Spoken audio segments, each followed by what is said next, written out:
Hello mga ka-YP, so ito po yung bahay namin na pinapatayo ng aking asawa. Itong lupa na to guys ay nabili namin sa isang agent. 200 square meter to. Near to plant. Pero hinuhulog-hulugan pa namin. Malapit na namin hulugan. This year ay matatapos na namin hulugan itong lupa na to. So yung mga dating video ko na naumpisahan noon ay na-delete ko na guys, kaya ito na lang yung natitirang mga video ko. Pero na-video ko naman yung pinakauna, may na-upload na rin po ako dito.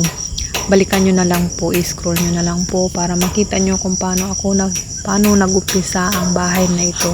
So unti-unti naming pinapatayo itong bahay na ito para may namatirahan po kami dito. Pagdating ng asawa ko is may matirahan na kami at hindi na kami apartment. So hindi po ito isang bagsakan lang na as in nagawa agad sa isang bagsakan lang na pera. Ito ay umabot na rin po ng 3 years. At may mga natitira pang kailangang i-accomplish tulad ng mga bintana. Meron pa akong mga bintanang hindi pa na lalagyan ng bintana.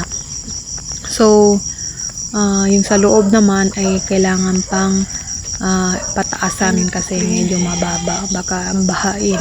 Kaya wala pang budget ngayon. Kaya inuunti-unti lang muna namin hanggang sa matapos po ito. Kasi yung lupa, ninuuna muna namin yung lupa bago ang pagpapagawa po namin ng bahay. So alternate lang, pag nagpadala yung asawa ko, bayad lupa, and then the next is itong pagpapaayos po namin ng bahay. Kaya umabot po ng 3 years kasi nga hindi naman ganun kayaman ang aking asawa, nagtatrabaho lang din siya. At alam niyo naman sa Amerika is malaki ang kanilang gastusin po doon. Tapos yung budget ko pa dito, kaya hindi agad-agad na matatapos itong bahay. Pero sa biyaya ng Panginoon is unti-unti na rin po siyang natatapos. So dito sa video na to is nagpapalitada na rin po sila sa gilid-gilid. So habang nagbibideo ako is andyan naman yung asawa ko na nasa online, nanonood lang. Minsan andyan lang kasi nga pinabantayan niya rin ako at baka may gawin daw yung mga manggagawa sa atin. Napaka-sweet ng asawa ko, bantay tarado talaga ako. Ayan yung may mangyari sa akin na masama. Do yung mga gumagawa ng bahay ko is kilala ng mga pinsan ko, pero sa akin na part ay hindi ko sila kilala.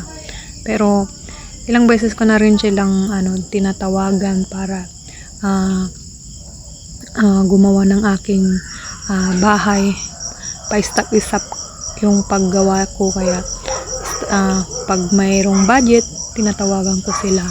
Kaya nakikilala ko na rin sila unti-unti, pero hindi pa ganong kalubos ko silang kakilala. Kaya nag-iingat-ingat pa rin tayo kasi nga hindi natin sila kakilala.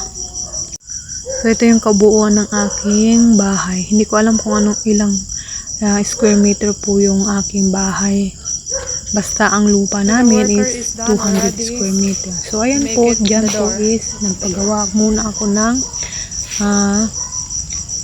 pintuan para hindi ako makita ng mga dumadaan dyan, kasi madalas may mga nagtatanim dyan ng corn, kaya madalas may dumadaan dyan and ayokong may nakatingin sa akin. Yan naman sa harap is wala pa, pero meron naman akong bakod na yung mga damo.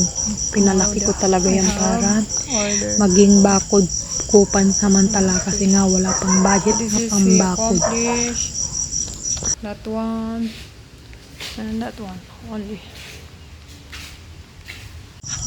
So dito nga ay nagkaroon tayo ng budget at nagpagawa na rin tayo ng pintuan sa harap at bintana po na 2 lang muna. Pero yung iba 3 pa ang natitirang hindi pa nagagawa. So yun lang muna mga ka-YP.